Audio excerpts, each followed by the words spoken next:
un événement qui s'est produit, enfin qui a eu, dont les répercussions ont fait beaucoup parler d'elle ces dernières semaines, ces derniers mois, un événement qui s'est produit il y a 5 ans, à savoir la pénible affaire Méric Esteban. Vous vous souvenez tous, il y a 5 ans, des militants patriotes étaient allés assister à une vente de vêtements dans un showroom à Paris.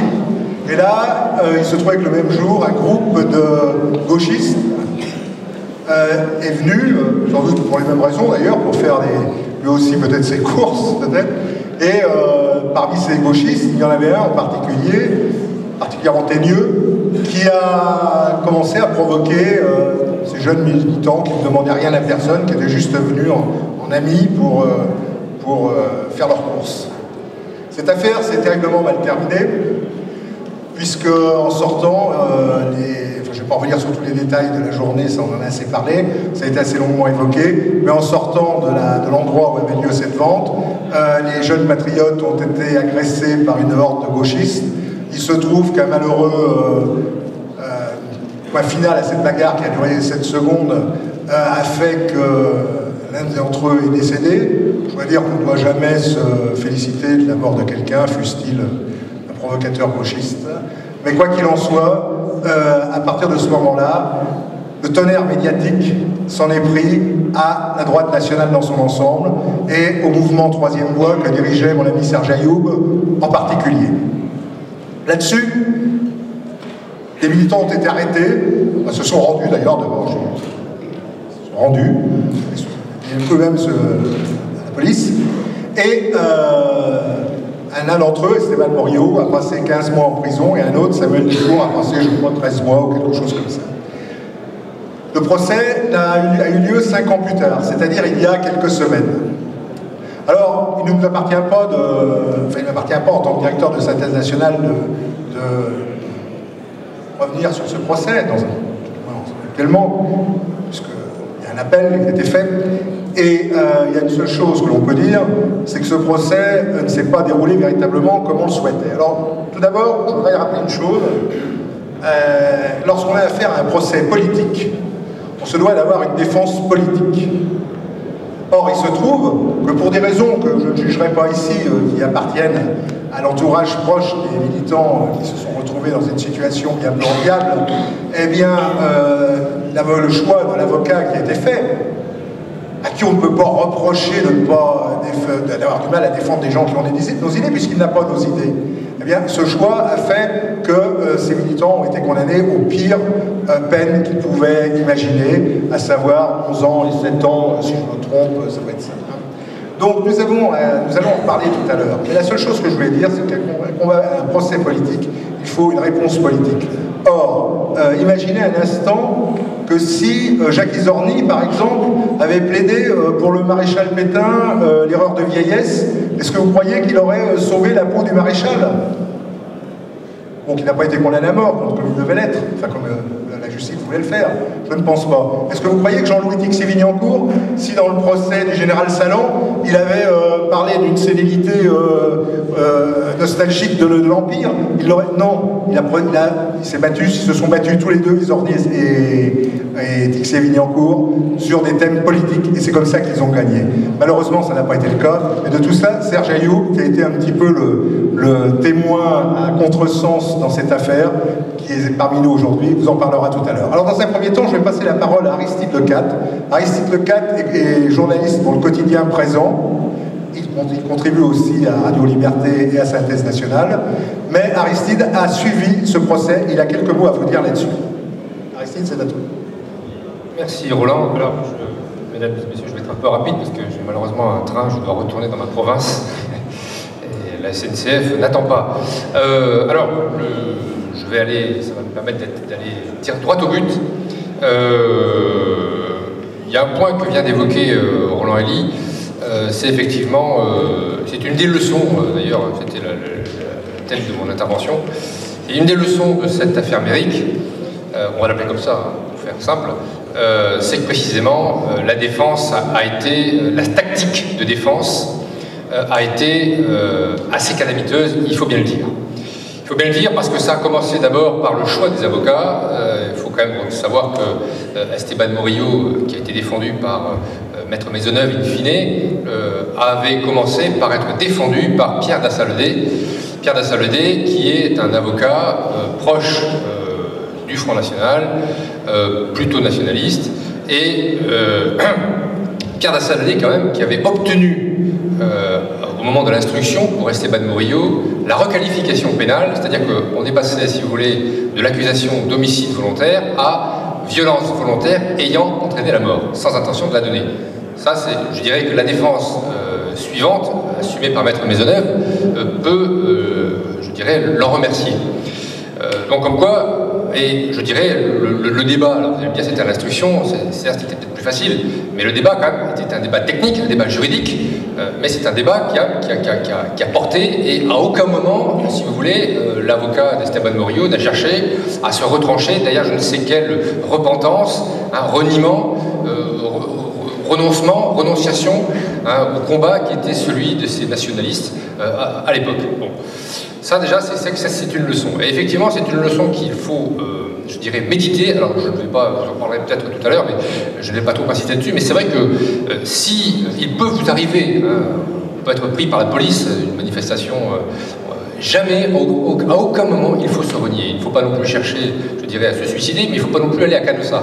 Il ne faut pas non plus, je dirais, donner les verges à l'adversaire, puisque, comme me disait d'ailleurs l'avocat de Morillo, enfin le premier, pas le deuxième, le problème c'est que faute avouée en matière nationale est doublement condamnée, doublement non pardonnée. C'est ça le problème, c'est ce qui s'est passé.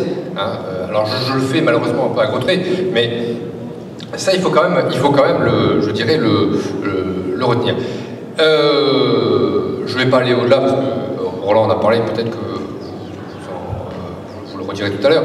L'autre leçon, c'est que, d'une manière générale, il ne faut rien attendre ça, de la justice lorsque nous sommes dans le mauvais camp. Alors, évidemment, le mauvais camp, pour nous, nous sommes dans le bon camp, c'est évident, mais pour l'adversaire, nous sommes dans le mauvais camp.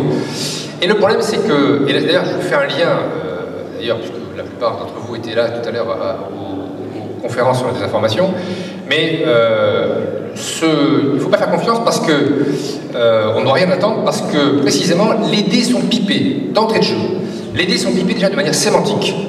Or, vous savez que le combat idéologique, c'est d'abord un combat sémantique. Ça, il ne faut jamais l'oublier, c'est le combat des mots. D'accord ? Il n'est pas anodin que l'on ait tout de suite d'entrée de jeu catalogué ces jeunes gens, d'accord, comme des skinheads, sans d'ailleurs chercher à savoir, sans chercher d'ailleurs à se renseigner sur qu'est-ce que c'était que des skins, qu'est-ce que la mouvance skin, qui est bien plus complexe, bien plus, je dirais, bien plus complète aussi que ce que 3 journalistes qui ont lu ça sur Internet peuvent bien en connaître. Bon, déjà d'une part. Ensuite, vous avez remarqué une chose, c'est que les agresseurs, parce que c'est une agression, ont été mis dans le camp du bien, dans le camp des antifascistes, comme s'il y avait encore le fascisme. Quel fascisme d'ailleurs, de quoi on parle? Parce que maintenant tout est fasciste. Donc finalement, puisque tout est fasciste, plus rien ne l'est véritablement. Donc, mais voilà, en tous les cas, les agresseurs, le Clément Méric, étaient dans le camp du bien, puisque c'était un antifasciste. À la poursuite d'ailleurs fantasmatique d'un antifascisme d'opérette, de pacotille, mais voilà. Donc, d'entrée de jeu, les dés étaient pipés. Vous vous souvenez aussi qu'à l'époque, il y a eu une hystérisation, une exacerbation des réactions, notamment politiques. Il faut quand même vous souvenir que le ministre de l'Intérieur, Manuel Valls, avait été d'entrée de jeu condamné devant l'Assemblée nationale. Il avait condamné ces jeunes gens. Il les avait condamnés avant même qu'ils soient jugés. Le problème, c'est que, dites-vous bien une chose, c'est que les juges subissent, quoi qu'ils disent, quoi qu'ils peuvent en penser, indirectement, d'accord, cette influence-là. Il y a une pression politique et une pression médiatique. Ça, il faut quand même le savoir. En plus, il faut quand même savoir aussi une chose, c'est que même si alors je ne parle pas du parquet, le parquet n'est pas du tout indépendant, puisqu'il dépend directement du pouvoir, mais même si les juges d'instruction sont indépendants, il faut quand même savoir une chose, c'est qu'ils sont nommés, d'accord, ils sont nommés à l'instruction de tel ou tel dossier par le président du tribunal de grande instance du ressort dans lequel l'affaire sera traitée.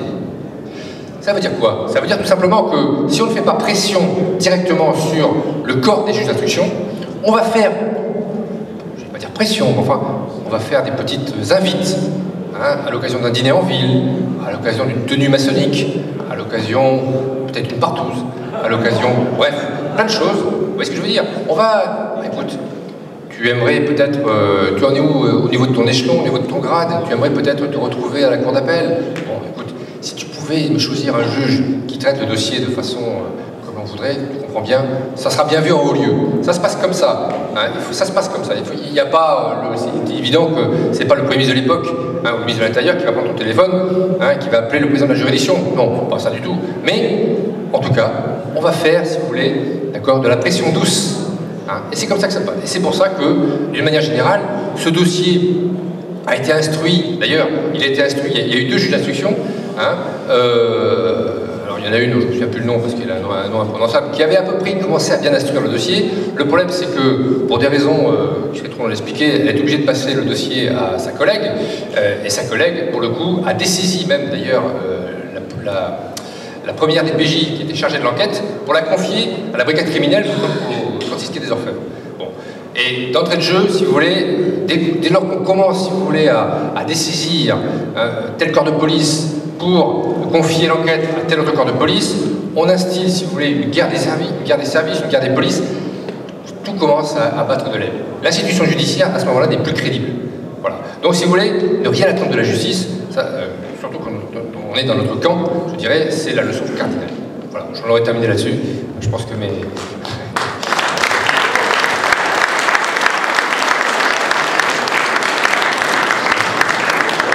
Merci Aristide, merci pour toutes ces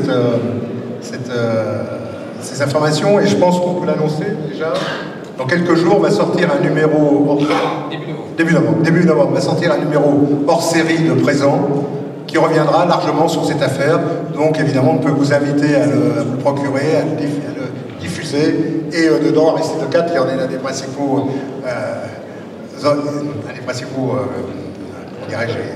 collaborateur conseille de le lire. Voilà. Donc ce numéro de Présent qui sortira le 2 novembre prochain. Alors vous le savez, cette affaire, tout à l'heure j'en parlais, a eu des conséquences dramatiques et sur le fait évidemment que les militants se retrouvent en prison et aussi qu'un mouvement politique qui depuis quelques années faisait un petit peu parler de lui, en l'occurrence ce mouvement Troisième Voie dirigé par Serge Ayoub, a été dissous par le Premier ministre de l'époque et le gouvernement de l'époque, et Emmanuel Valls qui était ministre de l'Intérieur. Alors depuis, à Synthèse Nationale, nous sommes fait un point d'honneur puisque Serge Ayoub n'a plus le droit de créer un mouvement, n'a plus le droit de parler, de créer par lui-même en tout cas une action politique. Et je me suis fait un point d'honneur à l'inviter chaque année et il est venu depuis prendre la parole à l'occasion des journées de Synthèse Nationale. Il a été aussi convoqué par le tribunal il y a quelques semaines et on en a beaucoup parlé parce qu'il n'a pas tenu à peu près le même langage que celui de la défense d'Esteban. Et aujourd'hui, c'est donc normal qu'on lui donne à nouveau la parole pour parler de ce sujet. Dans la gueule.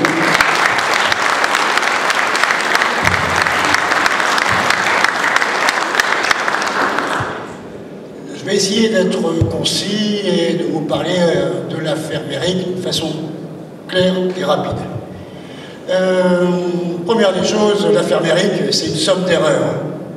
Et contrairement à un ami à moi qui disait « tu as tout à fait raison Serge, Clément était cette première erreur », je ne serai pas aussi dur que lui. D'abord, la première erreur, c'est d'en faire une grande affaire. En soi, qu'est-ce que c'est? Une bagarre qui a mal tourné, comme il y en a beaucoup. Un agresseur qui n'a pas de chance, ça arrive. Et pour paraphraser Chantal Goya, ce jour-là, un lapin a tué un chasseur. Mais, pour être un petit peu plus sérieux, je vais essayer de rentrer dans la somme des erreurs une à une. Alors, la première erreur, c'est d'en faire, je viens de vous le dire, une affaire. Parce que c'est une agression, comme il y en a beaucoup, qui doivent être traitées en tant que telles. Mais comme l'a judicieusement dit Roland Elie, ça n'a pas été le cas. Pourquoi? Parce que cette affaire a été politisée. Mais elle a été politisée par qui? Eh bien, par le gouvernement, par le système, par les dominants. Nous ne devrions pas, normalement, à la base, rentrer dans ce jeu-là. Mais, comme l'a dit aussi Roland Elie, il faut savoir montrer que son ennemi est à la barre. C'est-à-dire que le procès est politique parce que les autres sont politisés, pas forcément nous. Je m'explique. Lorsque Esteban et ses amis vont acheter un Fred Perry, comme d'autres font leurs courses à Cora ou à Auchan, hein, ils se font interpeller par un petit gang qui se dirait politisé. Et ce petit gang prend à partie, insulte, menace Esteban et ses amis, qui après avoir travaillé, espéraient dépenser tranquillement leur argent. Là-dedans, rien de politique du côté d'Esteban. De leur côté, oui, soi-disant. C'était ça aussi qu'il fallait montrer. Ensuite, pour aller un petit peu plus dans l'affaire, eh bien, ils se sont fait arrêter. Ils ont choisi un avocat puis un autre, comme a dit l'intervenant. Mais tout, et c'est là une des très grandes erreurs que les gens ne comprennent pas, tout se joue à l'instruction. Les gens s'imaginent, d'une manière générale, et moi le premier, hein, qu'un procès se traite, se juge le jour du procès. Absolument pas. C'est un théâtre. C'est une comédie. Et en l'occurrence, c'est une tragédie. En effet, tout se joue à l'instruction. Et c'est pas pour rien qu'il y a un juge d'instruction. Parce que ce juge d'instruction émet un jugement. Et c'est là qu'il faut se battre, pied à pied. Et ça n'a pas été le cas. Grosse, énorme erreur. En effet, souvenez-vous, il y a eu une agression. Le procureur, dans ses effets de manche, pour enfin passer à la télé régulièrement, pour peut-être un jour pouvoir être ministre, ça sert de passer à la télé, a décidé que c'était une rixe. Qu'est-ce que c'est une rixe? En termes juridiques, pénal. Des coups et blessures volontaires et réciproques. Sinon, c'est une agression simple. Alors, pendant l'instruction, normalement, les défenseurs, Maître Maisonneuve et consorts, avaient beau jeu de démontrer que c'était une rixe, vu que c'était déjà défini ainsi. Concrètement, comment? Eh bien, dire que chacun a sa responsabilité. Un tel a donné un coup de poing, un autre a bousculé, un troisième a fait tomber, un cinquième a griffé, j'en sais rien. On doit vraiment le définir. Ça n'a pas été le cas. Pire, au bout de quelques mois, Bougenot et compagnie se sont retrouvés partie civile. C'est-à-dire qu'à partir de ce moment-là, et là les avocats n'en ont pas parlé, l'affaire est jouée. Il y a d'un côté les agresseurs, et de l'autre côté les agressés, la partie civile. C'est terminé. La messe est dite, là. Et ça, évidemment, les défenseurs ont oublié de le dire à Esteban, à Samuel et à Alexandre. Voilà. La première grande erreur, c'est l'instruction. La deuxième erreur, elle est tactique. C'est-à-dire, et je le comprends bien, c'est très humain. Lorsque vous êtes derrière les barreaux, qu'on vous accuse d'un crime, parce que c'est ça, que vous n'avez pas commis parce que vous êtes défendu. Qu'on vous accuse d'un crime parce que vous auriez certaines idées qui pousseraient à la haine et à la violence. Vous essayez par tous les moyens de vous en sortir. C'est très humain. Alors, quand on n'a pas l'habitude, quand on est qualifié d'extrême droite, eh bien on essaye de montrer qu'on ne l'est pas tant que ça, que ce n'est pas l'extrême droite qui a frappé, c'est un jeune homme simplement, qui s'est défendu. Eh bien on essaye de le prouver n'importe comment. en prenant un avocat peut-être de l'autre bord, pour justifier, essayer désespérément de contrebalancer. C'est une erreur tactique. Et je vais vous expliquer jusqu'à quel point. Maintenant, rentrons dans l'erreur stratégique. Elle n'est pas de la famille d'Esteban, elle n'est pas de Samuel, elle n'est pas d'Alexandre, encore moins. Elle est des défenseurs eux-mêmes. Oh, ils ne se sont pas emmerdés, hein. On est en criminel, il y a une assise, allez, on va se la faire facile. Hein. Contrition, reniement, et puis on va discuter quelques points de détail. Enfin, le point américain en l'occurrence. Contrition, ben oui, hein, vous savez, les avocats, ils sont payés en dizaines de milliers d'euros, mais moins ils en font, mieux ils se portent. Allez, mon bon ami, concrètement, c'est, bon ben, t'es en criminel, oui, t'as accusé d'avoir tué quelqu'un, allez, tu le regrettes, oui, allez, il faut regretter. Allez, contrition, allez. Mais le problème, c'est que,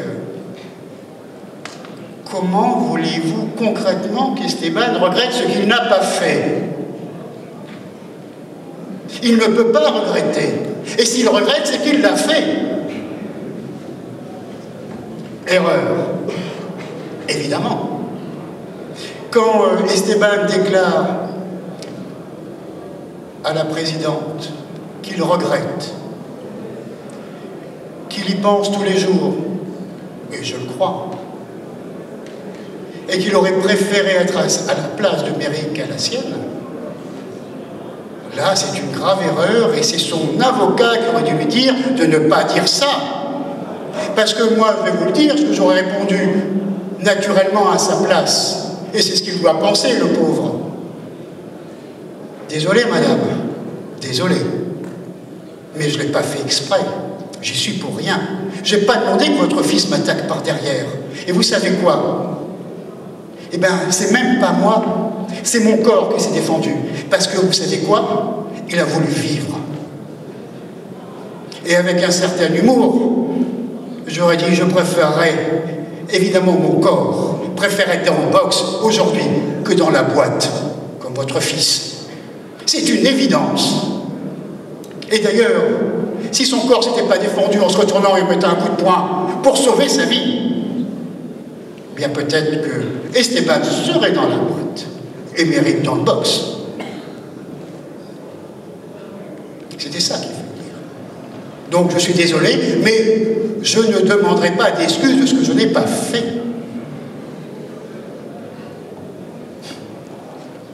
D'autant plus, et c'est ce que je me suis permis de rappeler à la barre, que, et moi, à la différence des amis de Bouchenot, du mouvement Antifa, du parti de gauche, du front de gauche, je ne sais quoi, et même de Madame Méric, j'ai écouté son fils. Et qu'est-ce qu'il dit, son fils? Il l'a dit partout.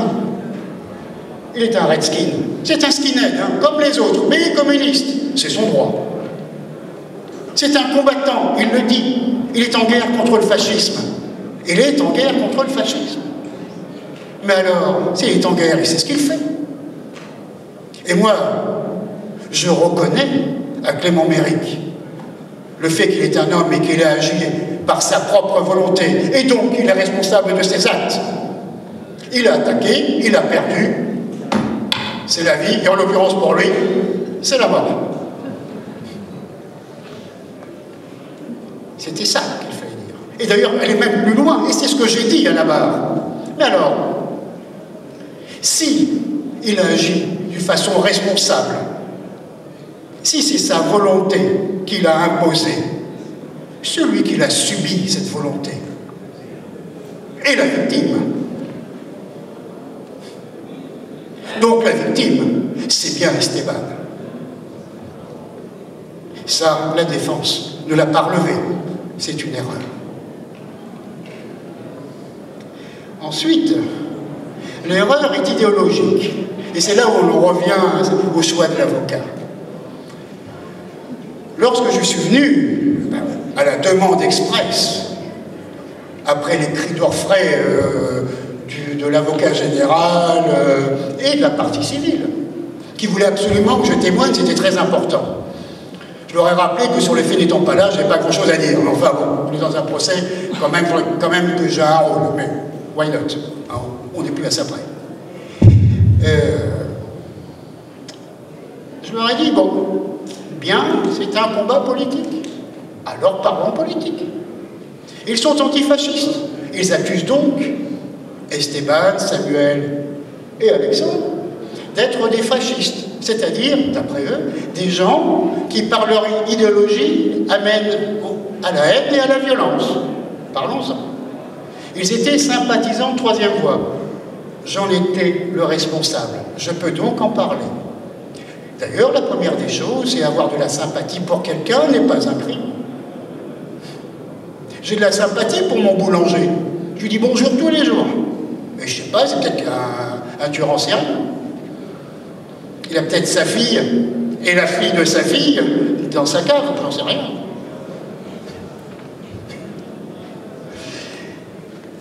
Mais alors, dans ce cas-là, on va revenir sur l'idéologie. Nous serions fascistes. J'ai défini très succinctement ce qu'était le fascisme, et j'ai dit que Troisième Voie ne rentrait pas dans ce cadre-là. Et puis je suis allé sur la définition d'extrême gauche, Antifa, comme il s'appelle. Et qu'est-ce que c'est pour eux que le fascisme? Bon, c'est encore plus rapide, hein. Il n'y a rien de politique.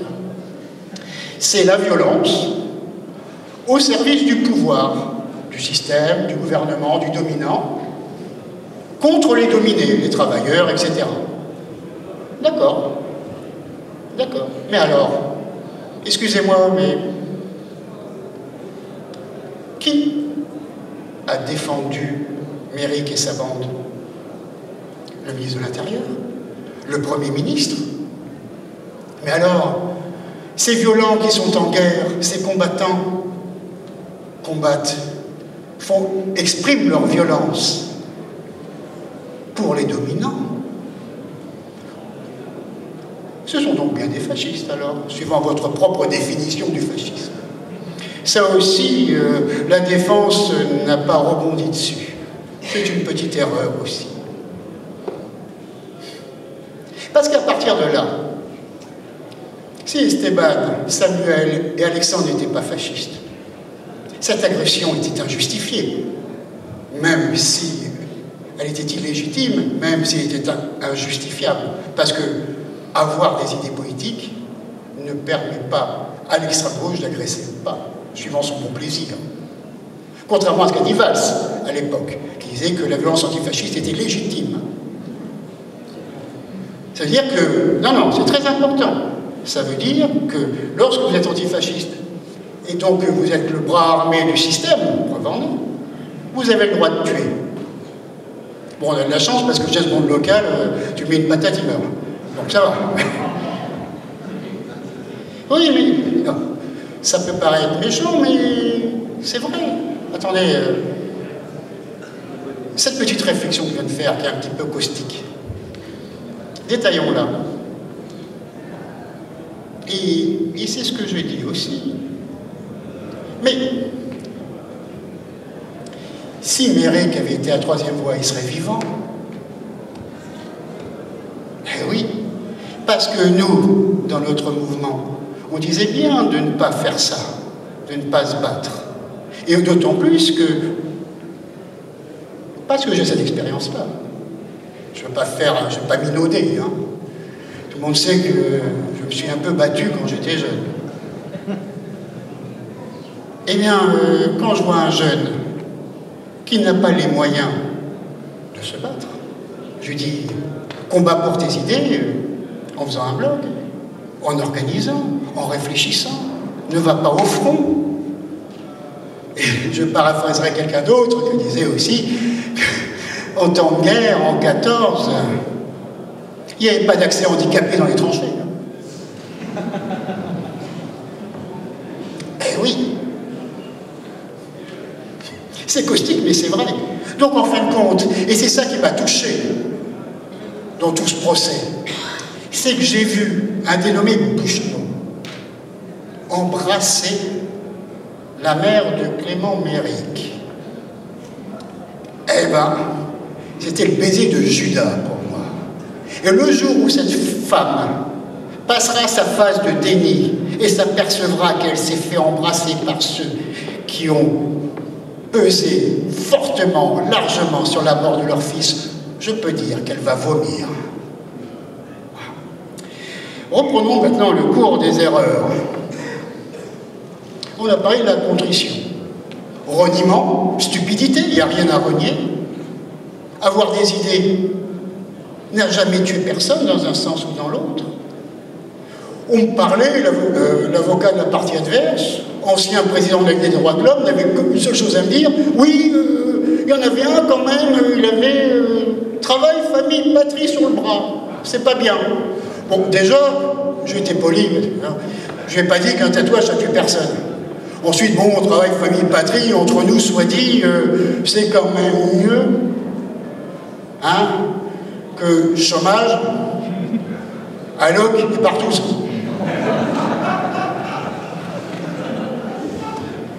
Mais j'ai bien compris où vous voulez en venir. Aux heures les plus sombres de notre histoire, comme d'habitude. Et je lui ai rappelé que j'espérais qu'il n'avait pas fait autant d'études pour être avocat, pour être aussi inculte, que de ne pas savoir que celui qui avait lancé ce slogan, cette devise, était un résistant déporté et qu'il ne pouvait rien dire contre. Et qu'on ne pouvait pas plus critiquer le fait que le maréchal Pétain ait récupéré cette devise, qu'on ne pouvait critiquer, j'insiste, la devise française « Liberté, égalité, fraternité », lorsqu'elle imposait sa loi en Afrique et ailleurs, pour des raisons raciales ou autres. On ne peut pas faire deux poids, deux mesures. Ça n'a pas été noté non plus. Donc le reniement était inutile. Et ensuite, alors là, cerise sur le gâteau, c'est le bonbon. Ils n'ont qu'un seul combat. Hein. Un avocat, c'est quoi? Ça ne fout rien, on le sait, ça touche de la thune, d'accord. Mais de temps en temps, il faut que ça fasse le beau dans le prétoire. Hein, ça remue un peu des manches, ça hurle, ça vitupère. C'est-à-dire que son travail, c'était simplement sur le point américain, parler du doute. Parlons de doute, il y a un avocat. Au fait, on va revenir sur le point du point américain. C'est quoi? Samuel Dufour aurait eu, ou pas, un point américain. Mais Samuel Dufour n'a jamais touché l'Amérique. On n'en a rien à foutre qu'il a un point américain. Il pourrait avoir un fusil à pompe, une trompette ou une plume dans le cul, ça ne change rien. Il n'a pas touché Clément Méric. On s'en fout. Autre chose, eh bien, ils ont aussi fait une étude pour prouver, après autopsie, s'il avait pris un coup de poing américain ou pas. Ça n'a jamais été démontré. Bon, ben, quand il y a doute, il n'y a plus de doute. Hein. Ça bénéficie, c'est terminé, on n'en parle plus. Eh bien, ils ont réussi quand même, après 2 ans de plaidoirie, à ce qu'il n'y ait pas de doute, il y avait un point américain. Alors, je peux dire, des avocats pareils à 15 000, c'est pas possible. À 15 000 € la prestation, quand même. Je pense que s'ils font appel, il faudrait peut-être qu'ils changent d'avocat, parce que sinon, ils vont prendre. Voilà. Alors, je pense que pour terminer, la pire des erreurs, c'est l'erreur tactique. D'avoir pris ces avocats-là. Ben parce que, et je vais être dur, on rentre dans un autre cadre. C'est celui de la justice de classe. Et c'est ça qui a condamné véritablement Esteban et Samuel. Maître Maisonneuve et l'autre dont j'ai oublié le nom, tellement il était mauvais, sont de la même classe que les parents Méric, que le juge, que les avocats de la partie civile, que les médias. Et je m'explique un peu plus. C'est vrai, je l'ai dit, dans cette affaire, en termes d'avocat, il aurait fallu un juriste, et ce fut d'un socialiste qui l'obtint. Mais regardez bien, Clément Méric, dans sa famille, on travaille à Libération. Bouchenot, on travaille à FR3. La classe journalistique, c'est celle du pouvoir. Ces petits antifas, demain seront professeurs, demain seront journalistes, ils seront juges, ils seront avocats. C'est la classe dominante. Et même les jurés. Ces jurés, ils viennent d'où? Ben de Paris. Mais qui y a à Paris maintenant? Ben des bobos. Et le message, je terminerai là-dessus, le message qu'a dit ce système à nous les Français, tous les Français, à nous les travailleurs, c'est « touche pas mon gosse, sinon tu vas prendre sévère ». Et les 11 ans, pardon, c'est ça. Voilà.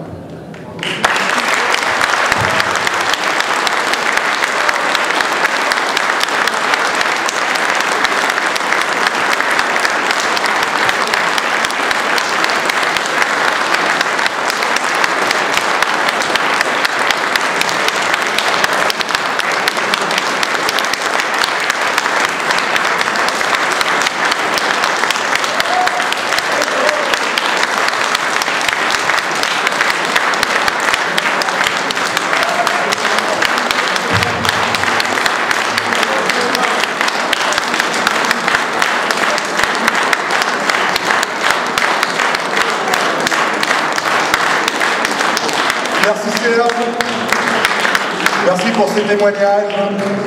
Malheureusement, vous n'étiez pas tous le jour où il fallait convaincre les jurés, mais je vois qu'aujourd'hui, en tout cas, il vous a convaincu. Merci encore.